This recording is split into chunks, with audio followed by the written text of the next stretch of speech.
So in our wanting to uncover the source of Israel's religious-secular divide, we suggested last week that the original secular pioneers' rejection of tradition was a reaction. They were repulsed by the image of the submissive, obedient, powerless Jew. And Zionism was meant to free us from Gentile oppressors and from the rule of the past. Today, let's begin with 19th century traditionalist reaction to that very same European exile. What did they see? They saw the winds of modernity as a threat to Jewish continuity. I repeat, they saw the winds of modernity as a threat to Jewish continuity. So these traditional Jews developed what one might call a stubborn resistance to any changes in halakha, Jewish law. Now, stubborn, by the way, isn't always negative. You know, sometimes you want somebody to persist and be stubborn about certain causes. So again, the openness of so many Jews to modernity, and it was very inviting, was the catalyst for the birth of ultra-Orthodoxy. In other words, ultra-Orthodoxy was a counter reaction to the positive reaction of many to modernity. Certain phrases I'm going to repeat today. Ultra-Orthodoxy was a counter reaction to the positive reaction to modernity. It responded with two defense mechanisms: seclusion and stasis. Seclusion and staying put. Micha last week argued that angry secularists, the one who had this repulsive image, using his words, he argued last week that they did not have to reject tradition entirely. Remember the analogy that you inherit certain things and say goodbye to other things.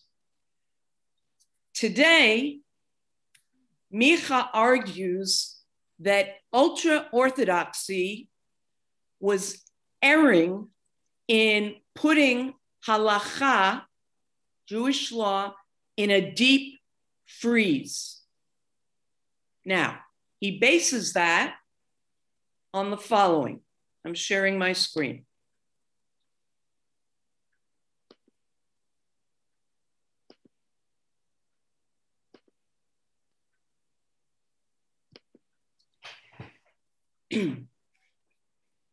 The obscure nature of the Torah's texts invites multiple contradictory interpretations, which allowed the rabbis throughout history to adapt it to ever-evolving circumstances. It would not have produced the interpretive flexibility that made it adaptable to different eras. I'm sorry, I skipped a line. Had the Torah been clear-cut that is clear and unambiguous, it would not have produced the interpretive flexibility that made it adaptable to different eras. The Hebrew word, in fact, halacha, comes from the root meaning lalechet, to proceed.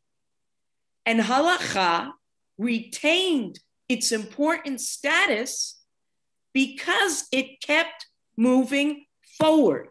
Now, this is fascinating. He is saying that up until modernity, it was a tradition to, yes, move ahead with halacha, depending on the situation. And what does he mean by clear cut? Well, we know that when we study Torah, we don't just read the text, but we have different commentators. Rashi, Rambam, Ibn Ezra, Ramban, and others till today. So that what he's saying is that the traditionalists, when they decreed, and I'm using that word intentionally, that process of adapting halacha had to change, had to stop, that was actually not part of our tradition. Now, why did they decree that? What would have been the reason?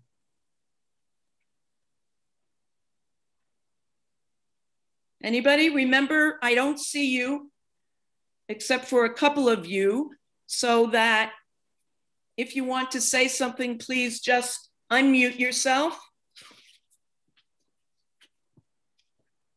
They were afraid of too much change. So they decided to just hold it where it is and make sure nobody else, would sort of destroy what they believed in. They want control. They wanted control, but can anyone suggest, say it in a more loving, what their intentions were by doing this?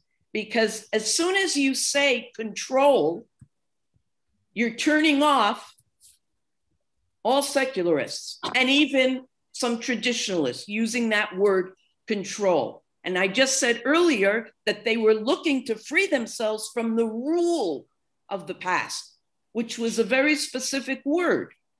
Not necessarily the past, but the rule of the past. Somebody? To protect and preserve? Yeah. Yes. They were concerned with Judaism continuing. They felt they had no choice. They felt that if they see so many of their people being attracted to this new world, they have to make it clear that we have to keep up borders. And not necessarily because we don't want to be a part of them, but we want to stay alive as us. Bracha, isn't Go that ahead. Bracha? I'm hearing, yeah. It's Shelley. Isn't it like the conservative reaction to reform? Okay, very good. The reform is really what the ultra-Orthodox were reacting to. Now, the reform took a different position. They felt they're going to lose Jews entirely. So they said, better we should modernize so as to keep our people. And then, yes, conservative came along later and was a reaction to that. Absolutely, Shelley. Actually, Bracha, you're partly right, but because I gave a lecture on this at the shul, in 19th century Germany, the reform was smaller movement of change than even modern orthodoxy, which was associated with Samuel Raphael Hirsch.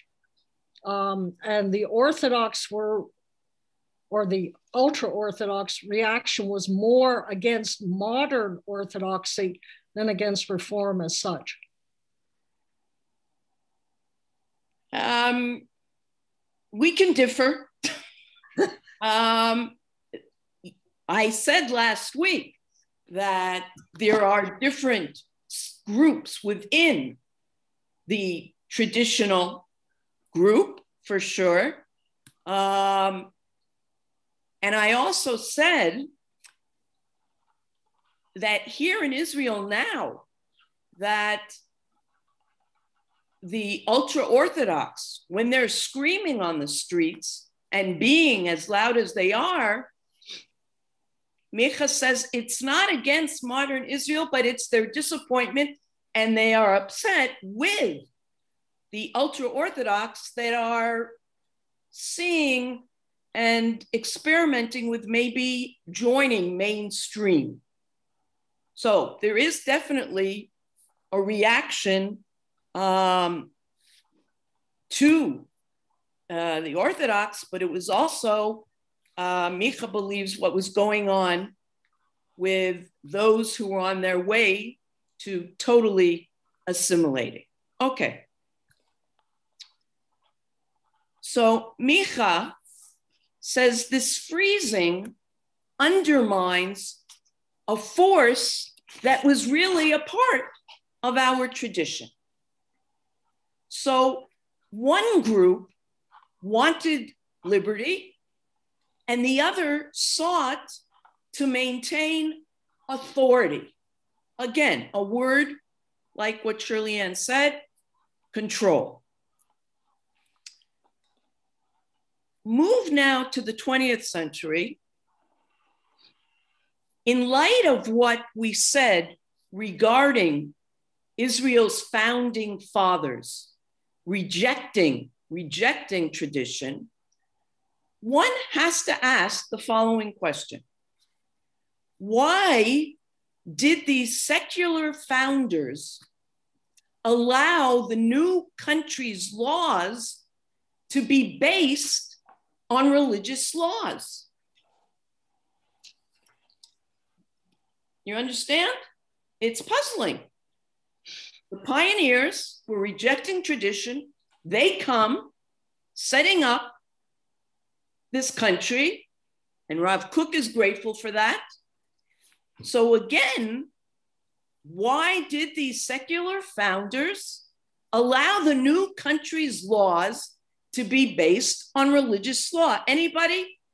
We might have some history buffs amongst us. Didn't Ben-Gurion feel that it was the religious parties that would keep Israel as a Jewish state? Wasn't there something in that? Well, in part, Simone, it does have to do with Ben-Gurion, but a little different, okay? Interesting. So in 1947, when there were deliberations preceding what happened in 47, the UN, right, was deliberating and deciding on the 1947 partition plan.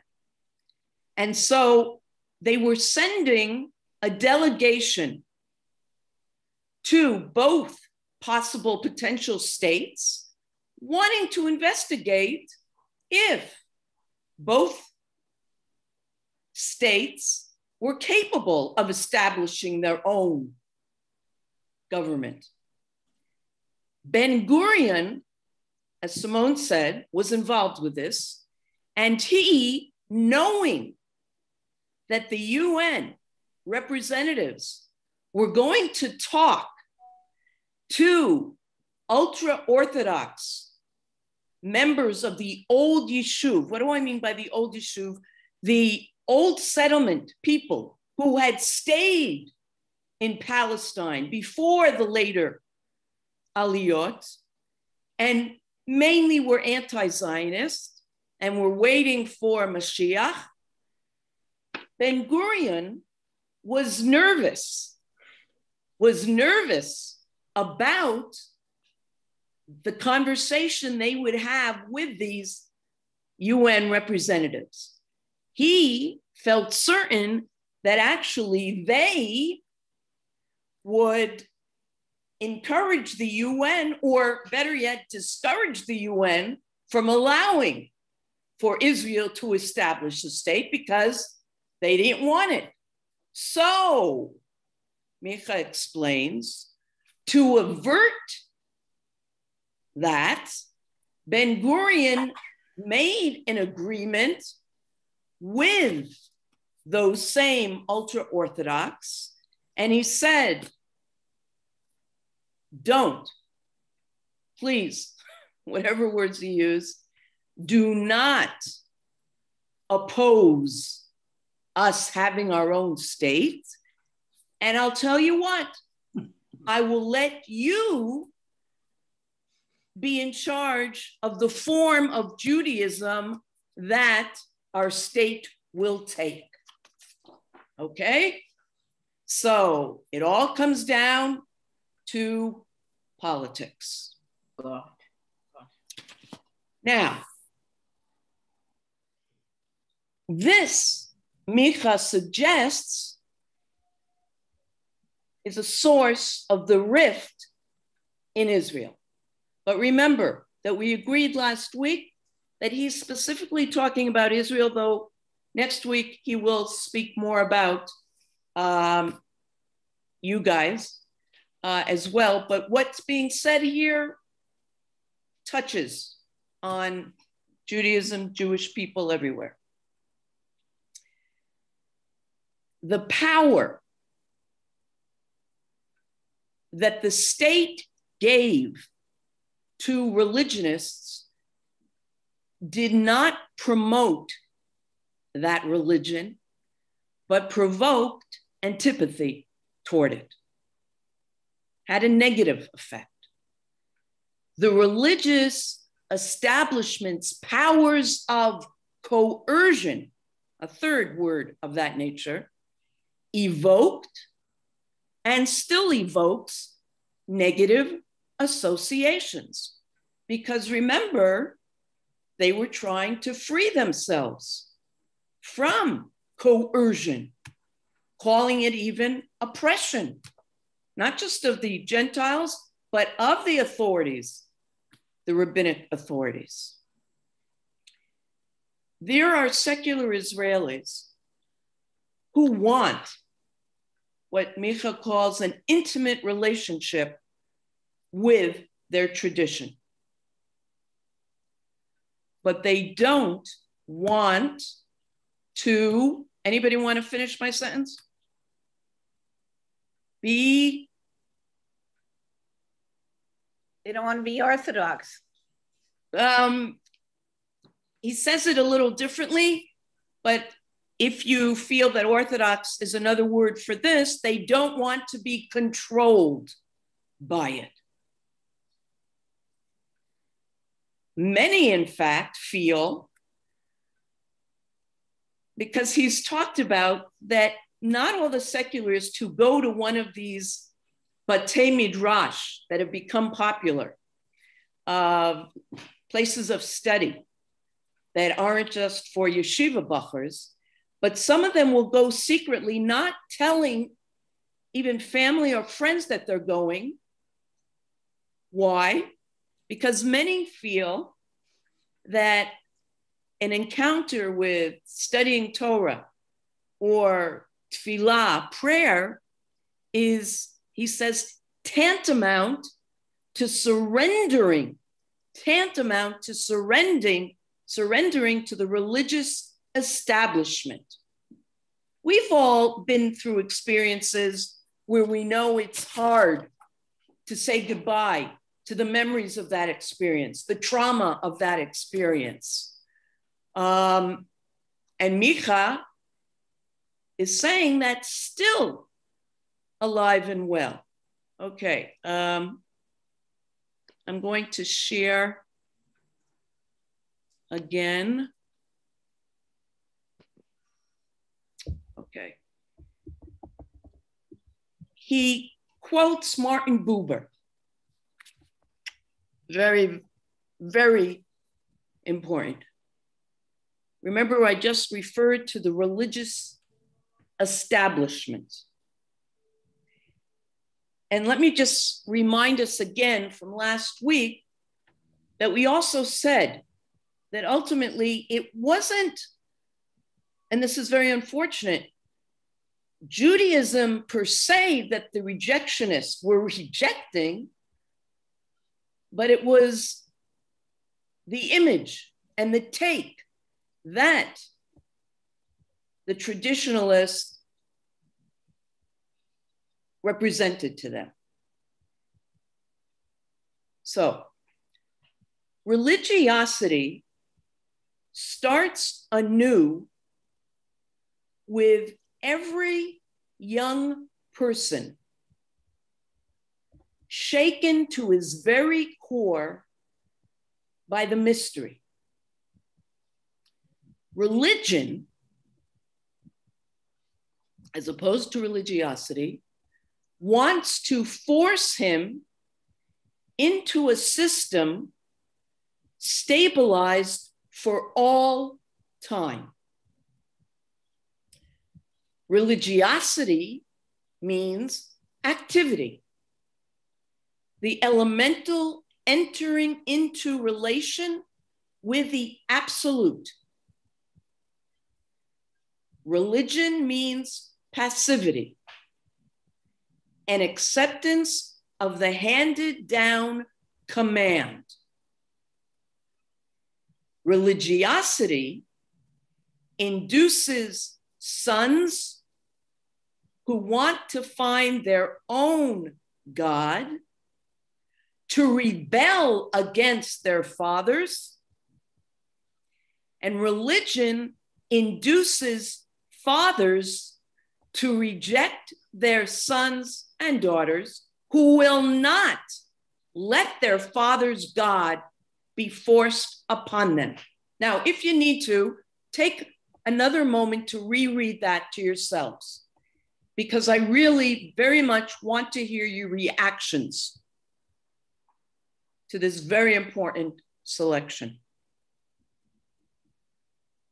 So I'm going to give you that minute.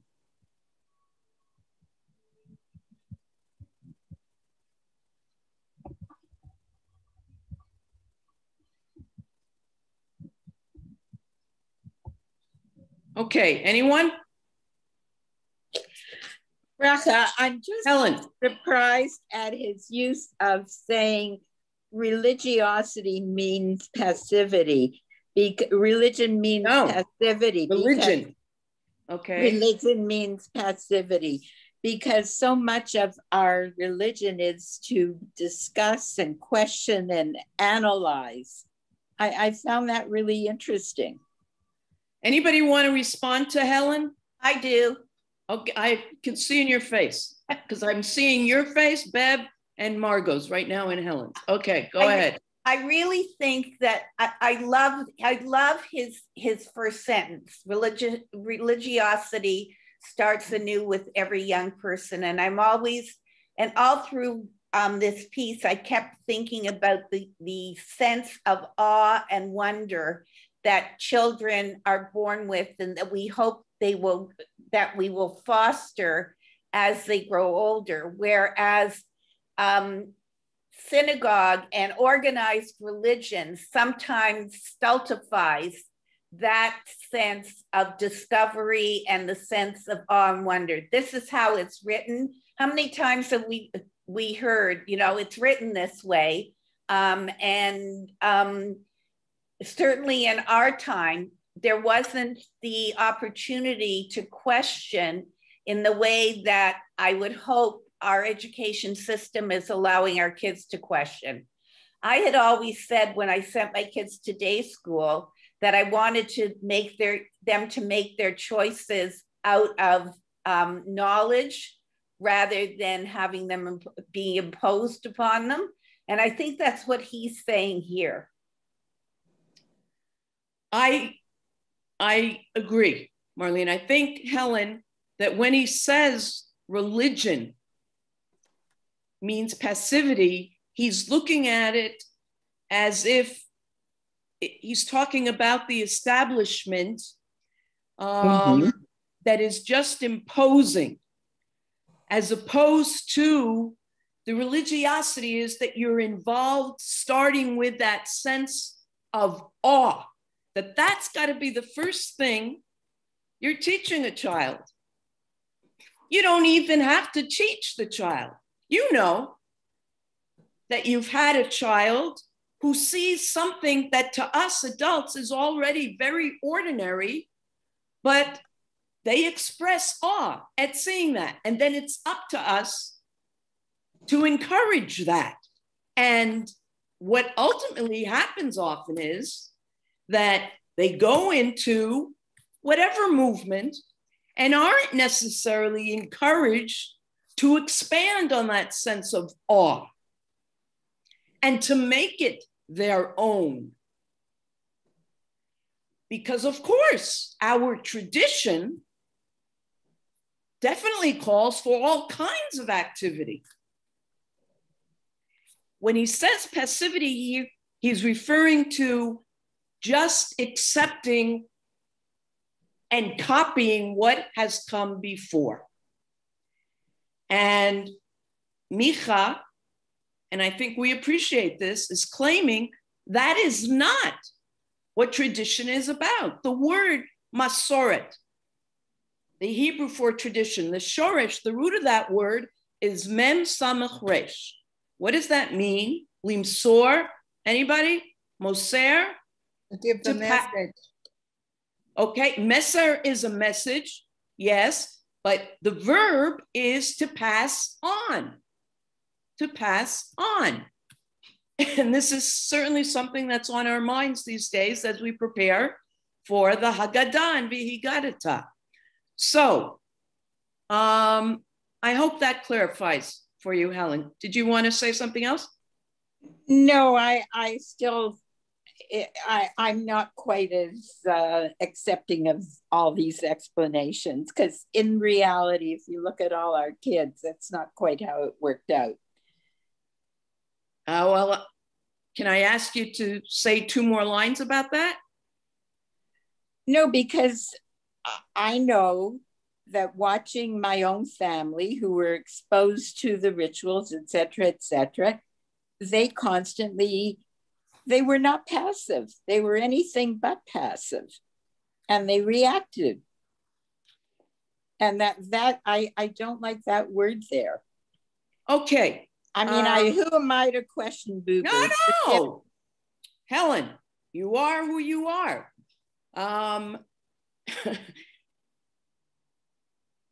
But you didn't pass it on to your children. We know your children in that way that Boober is suggesting. That's the difference. All right. You didn't just impose it on them. Yeah, you had children who think. That's my point. That's right. But that's because of you and perhaps the framework within which you put them. Okay. We could go on with that. Yeah. Marlene, can you please call Helen later and discuss it with her and convince her about that? Now, in this paragraph, when it says religiosity induces sons who want to find their own God to rebel against their fathers, why is that not sacrilegious? Why is that not disrespectful? Because it could sound like that. Where do we have examples of fine characters believing, even questioning God, and God does not get upset? Well, it's even in Moses. You know, Moses is questioning God. Abraham is questioning God. When does Abraham question God? Just let's give this one specific example. Okay, with the destruction of Sodom and Gomorrah. You know, Okay, about finding the righteous men. So when God decides that he's going to tell Avram about that, Avram has the audacity, not once, but twice, to question what God is planning. That could be unheard of, but you never see that God gets upset with him. He's actually pleased that he's evolved that way and understands God's ultimate plan for human beings. Religion induces fathers to reject their sons who will not let their father's God be forced upon them. You see, that's what he's saying, Ellen. It's the issue of it being forced upon them. And then you have this image that Buber in his time would have seen of if there was a child that was straying, you could have parents sitting Shiva. Okay, now, anyone else? Okay. Micha calls on both sides of the divide to ponder the issue of continuity. For that, as I just said, is the point of tradition, whatever form it may take.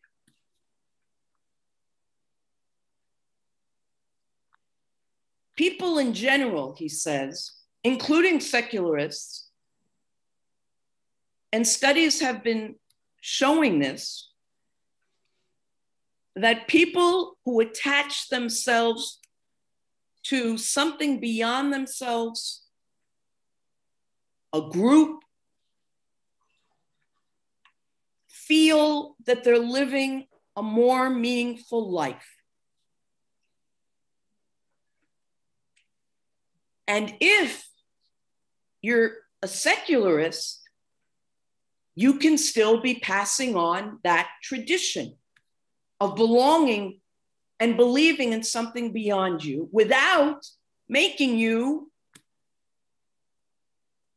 observant.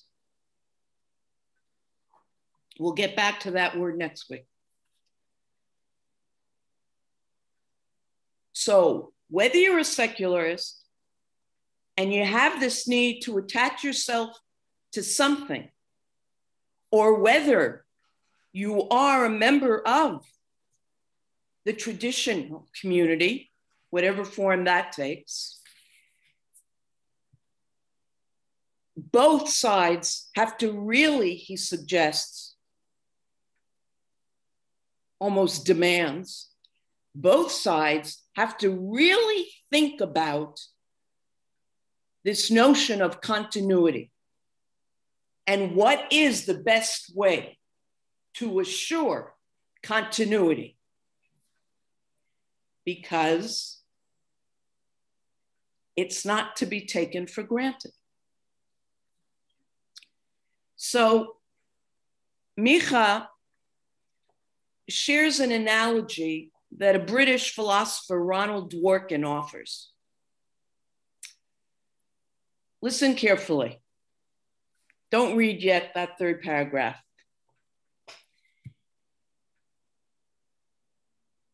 Suppose a group of novelists decided to write a novel together, each adding a chapter in sequence. The first one wrote the first chapter, the next would write the second. Now I'm going to ask you, what has to happen to make sure that the narrative will develop? Practically speaking, What has to happen?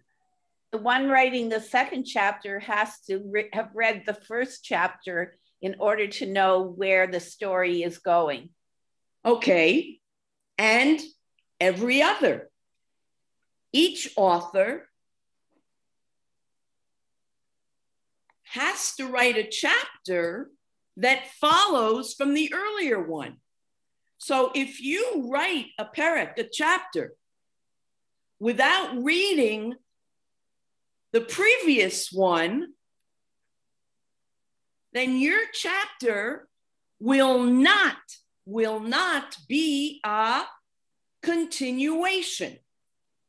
Okay, do we got that? Or do I need to repeat it? I'm serious. Oh, come on. You got it. Okay. By the same token, Micha says, if another novelist writes a chapter that simply copies the previous one or ones, that's also not continuation. You're just repeating. And Micha says the following about this analogy. In its rebellious version, secularism does not continue a story because it has no contact with previous chapters. And in its reactionary form, religion does not continue a story because it is stuck in previous chapters. Neither secular nor religious Jews can find a way to add a new, unique chapter to Jewish tradition for the present generation because they both refuse to continue the Jewish story. Reactions? I think we have to consider the phrase in its rebellious version, that he's talking about an extreme kind of secularism, because after all, Martin Buber rebelled against his father's shallow assimilated Judaism, as did so many others of that generation. And Buber himself was a secularist, but on the other, and he had no use for halacha.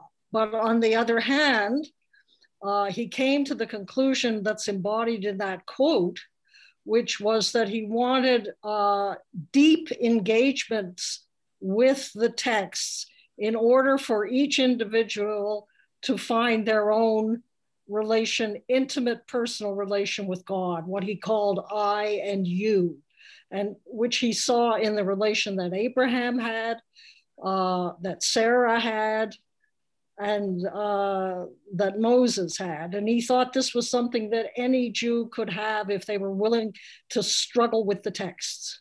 So that's not the kind of secularism that Micha is talking about, if I can read him correctly. Okay, very important comment, Margot. Yeah, he's talking about a secularism that doesn't just rebel, but cuts itself off. Okay, so last week, when we talked about the pioneers, we referred to them as being rebellious. And next week in detail, we are actually going to discuss 3 different types of secularism, and Buber is one of them for sure. And we will discuss other suggestions for healing this rift from traditionalists and specific suggestions from the Sephardic world, but I won't go there right now. Interesting. Now, Margot said something very important.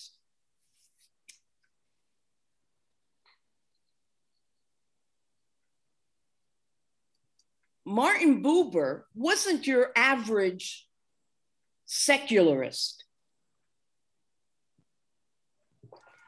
She immediately gave an example of him seeing biblical characters and referred to struggling with the text.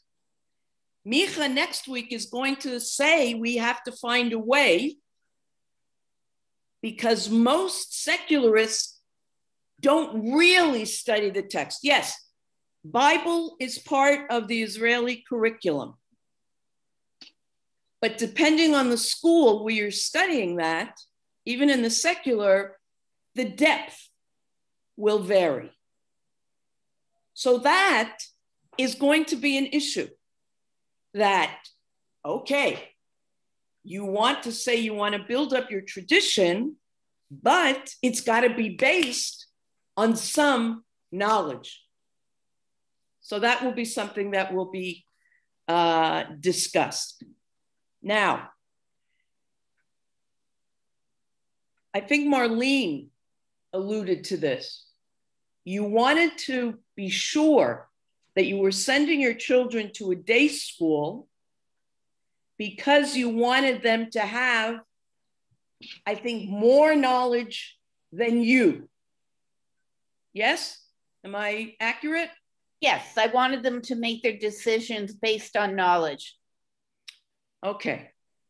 I remember many years ago, I think it was at the Silverstein's home on second day Rosh Hashanah, and there was a lengthy debate about the following. And everyone who was gathered there were people from Beth Tikva and their children. Most of them were at USDS, perhaps some at Associated. And the question was, what was more important? Was it that their children had certainly a stronger Judaic academic education, but did they have the gut in their neshama that the older generation had, who didn't necessarily have the academic education? Because these are different elements that go into a person and their relationship with tradition. Somebody? If it's not in your heart, if it's purely academic, what is that going to end up being? I'm just thinking, you know, I remember a lot of the things that you were talking about when you were teaching at Associated was getting the kids to feel their Judaism. Because, you know, if they don't feel it, they just don't have the connection that's necessary. And I think many of us grew up with an extremely emotional attachment to our Judaism, whether it be Zionist or some other way. You know, sometimes it was an emotional connection with the rabbi, or, you know, with our Judaism, or, you know, with the community. So there was some kind of an emotional attachment. But if they only have the knowledge, it's not enough.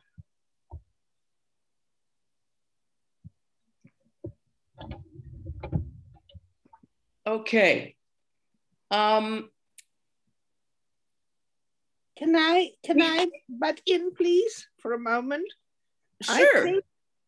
I think we all have been affected by the Shoah, by the establishment of Israel, and how we think maybe the Shoah might not have happened, or to that extent, if there had been a Jewish homeland, a place where Jews, and I think our attachment is multi-layered.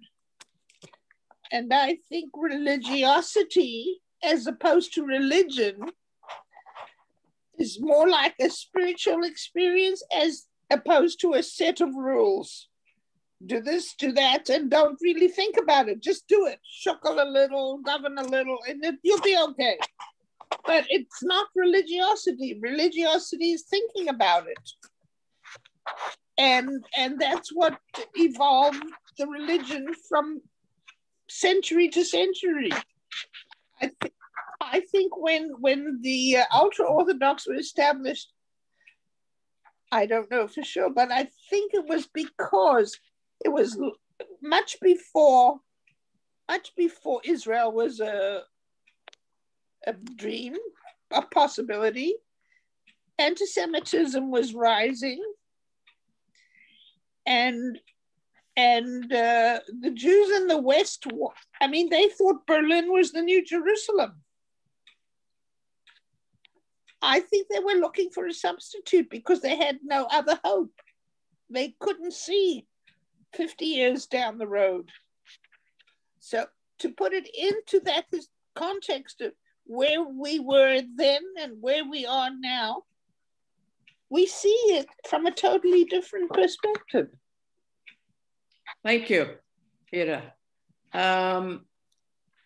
You just made me think of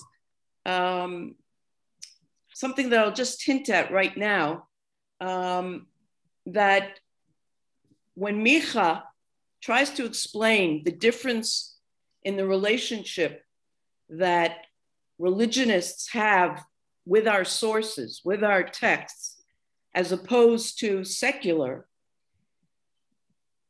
he'll say we'll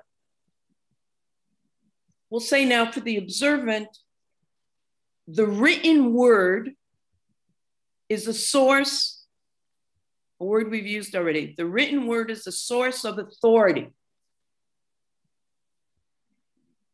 because I believe. For the secularist, he says that the written word is a source of inspiration because it is not that I believe and therefore feel obligated, but it's that I feel. Now, what is the problem? Or is there a problem with the difference between believing and feeling? I could still do it in 900. I've got 2 minutes to do it. Anyone? You know what, I'm thinking of a personal story of a friend of mine that I grew up with who became Orthodox, got married, had a family. We belong to Beth Tikva. He belongs to this wonderful Orthodox synagogue here in Toronto.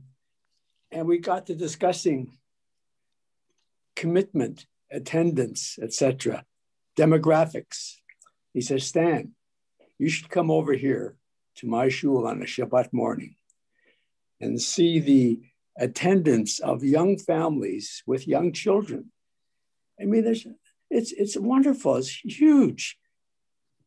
Now, we are striving to get that in most of our conservative shuls, I think, here in the city. So there's a lot going on behind that, I think, because talking about commitment, just talking about secular, they have the feeling, but not the commitment. They don't have the obligation. Maybe the obligation is, there is a strong point for obligation to observe Shabbat with your family, and you go to shul. And there's young people flocking to this particular service on Shabbat morning. So I think I give that as an example, that there's more to it than just believing. There's an obligation that's part of orthodoxy. And that's why they are referred to as being a reliable minyan. Mm-hmm. Thank you. Thank you. Why does Micha think that now is a perfect time for this rift to be healed? Why does he think that now is the time that secular Israelis are looking, searching, are the wandering Jews? Anybody?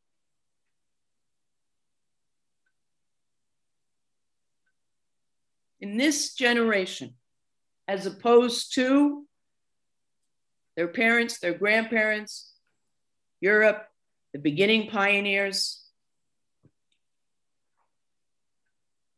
Well, is this generation kind of divorced from spiritual opportunities? What do you mean by that? The generation that's looking for something? Well, the generation of young people who have immediate gratification from all the stimulation of multimedia, who have immediate answers, there may be a yearning within them for something deeper, something more meaningful. Okay, that is definitely something we will talk about next week, in that being a secular reason, even without mitzvahs, for observing Shabbat, they call it, to unplug yourself, at least for one day. Anybody else? A very different. Yeah, Marlene. The events that you mentioned, like the founding of the state and the Shoah, are becoming more and more a part of history and not a raison d'etre. So the whole personality of the generation has changed. They don't want to look to being the victims of the Holocaust. They don't want to look to the glory of the founding of the state. They're interested in what is going on in my day-to-day life and what is bringing me fulfillment. And they're not finding it, as Drake said in his new song, which is being quoted all over the place, going and partying, but maybe he says that he should have gone to yeshiva to get a grounding in the beliefs of his people, because this has been quoted all over the internet in the last couple of days. And, and you're seeing this in all sorts of ways. I mean, you see this women did this, 20 years ago, when all of a sudden the gates opened for them to be able to study. And you found women connecting to Judaism in a different way. They just weren't making gefilte fish and latkes anymore. They were delving into the texts and taking a really deep interest because they wanted to know why. They don't want to know how. They know how. They want to know why. Thank you. Yeah. And a possible third theory,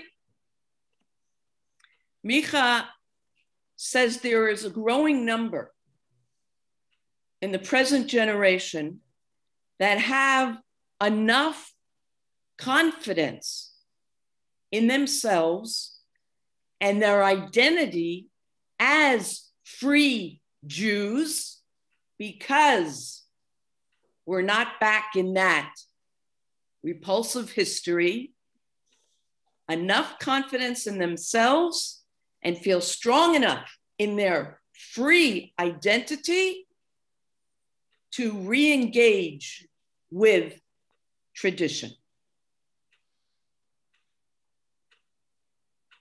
Now, to close with this, what encourages him that some, not masses, but some are on this path. And he says that when you're interested in a country, community's culture, and what's going on, I mean, Marlene just said it. you see what's going on in the musical world. There is such a tendency these days to hear popular singers. I'm going to show my age if I say people like Bruce Springsteen, Bob Dylan, okay, but like Drake, those people, Israelis, parallel Israelis, who are taking verses from the Tanakh or from the Siddur and writing songs and singing them as part of the top 10.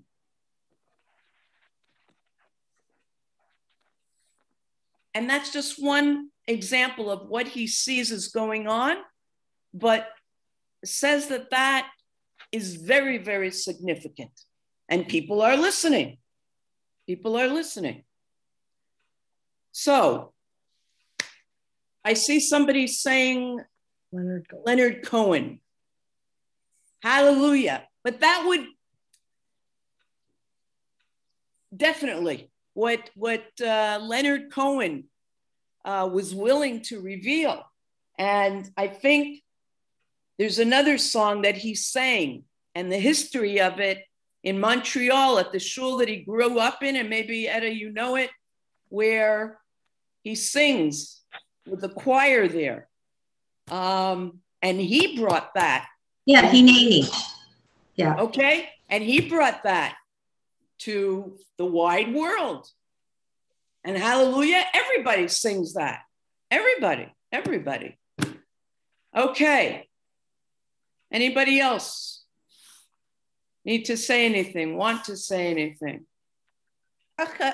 All the time that you've been speaking today, I keep thinking how important it now becomes for the conservative movement and the reform movement in not only in Israel, but here in the diaspora as well, to be strengthened, because this really, for the person who's looking for some alternatives and doesn't want to be stuck in what I would call, quotes, the rigidity of Orthodox synagogue, this offers the alternative, and which is probably why we have to really be supporting those movements.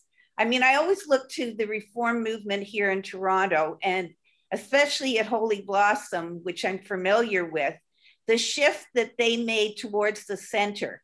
I mean, when they began, they threw out the baby with the bathwater. And when Rabbi Plaut was there, they started to make the movement back towards the center. And when Rabbi Marmer was there, that continued. And now if you walk into their service on a Shabbat morning, the amount of Hebrew that's being used in their service is certainly almost equal to anything that you would find in a conservative synagogue. For sure. Now with that Hebrew, that might have a lot to do with the Chazan, Benny Meisner. I don't know if he has gone yet, retired. Retired. But I was pleasantly surprised the times that I went there to see that it was not as foreign as I anticipated. But you're right, Marlene. We will be talking about that next week in an attempt to now see what can be done. Again, as we talk about different groups, secularists, people who are interested in tradition, and seeing if there is a way to ensure continuity.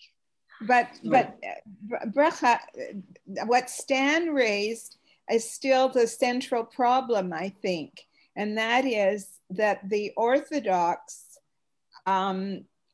feel commanded, and because they feel commanded, they abide by it and they show up. And how do we, who feel less commanded, some? Well, okay, Linda. as long as you've raised that, it's a real problem. It's a good thing that Batya Feder loves people of all ages. Right. And there was enough very important stuff at Bet Tikva to keep us there. But maybe once a month did she have people her own age. Thank God for Sigal and that she loved the Shinshinim and the younger ones. It's a real issue. But that's why sometimes people aren't comfortable speaking personally in any community, because who was it that said, the people that I can talk to, I can't pray with. The people I pray with, I don't necessarily, was that Rosenzweig or, anyway.